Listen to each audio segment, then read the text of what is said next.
told you that just 2% of the U.S. population is responsible for creating 100% of the food grown here. According to the American Farm Bureau Federation, their article Fast Facts About Agriculture, just 2% of the U.S. population is farmers.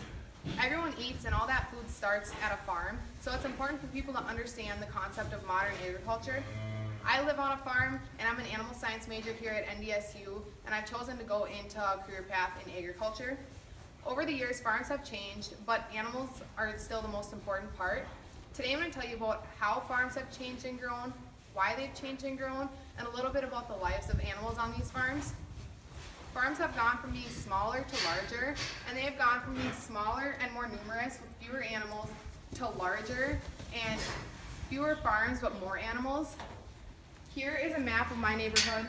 The red X's represent farms that used to be, and the green are farms that are still there today. So there was 61 farms, and now there's only about 15 left. So as you can see here, there's a farm that has 1,500 cow dairy, a farm that's 1,000 cow dairy, and that's a lot. It's not a lot compared to what some people are these days, but it is a lot compared to what it used to be. So as I said, farms have grown in size, but they're still family owned.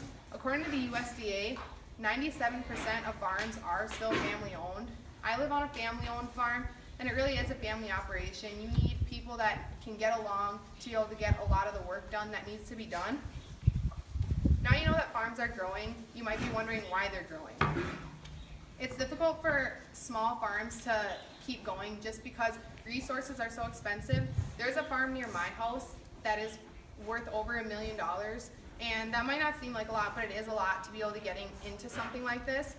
And once you get the land, it's also expensive to buy the equipment that's needed.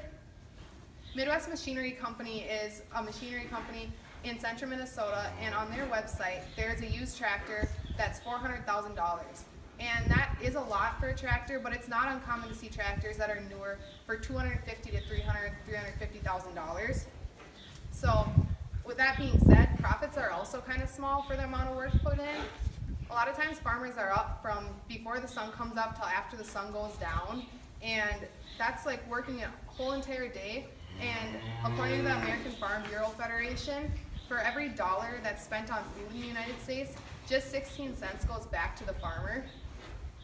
Through all the financial talk, you might be wondering how this affects the lives of our animals. The animal quality of life is really important to farmers, and farmers do get attached to these animals. For example, in the pen I'm about to show you, I already have a favorite calf, and we just got these calves. And some people think that animals are just seen as profit to farmers, but that's not true, because their lives really are important to us, and we do get attached to them. A lot of these animals get the royal treatment. For example, in the shed I'm about to show you here, they've got a roof over their head, they've got room to run around, they've got bedding in there, they've got a roof over their feed to make sure that that stays good and dry, and they've got a wind block at all times of the year. Another thing is that most farms that I know have nutritionists come out to them, and nutritionists formulate a diet for these animals that is exactly what they need at that time in their life, and it requires a lot of numbers, making sure that you're getting exactly the amount of nutrients in these as they want. And animals do prefer certain tastes, so that has to come into play as well.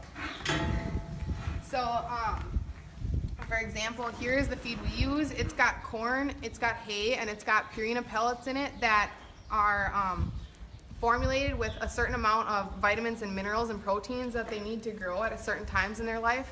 So right now, that's exactly the ration they should be on. And from the animals to the feed, it's all important to farmers. And farms have changed over the years, but animals are still the most important part. Now you know how farms have changed, why they've changed, and a little bit about the lives of animals on these farms. I hope you've learned something about the 2% of the population, farmers, that put food on the table every day.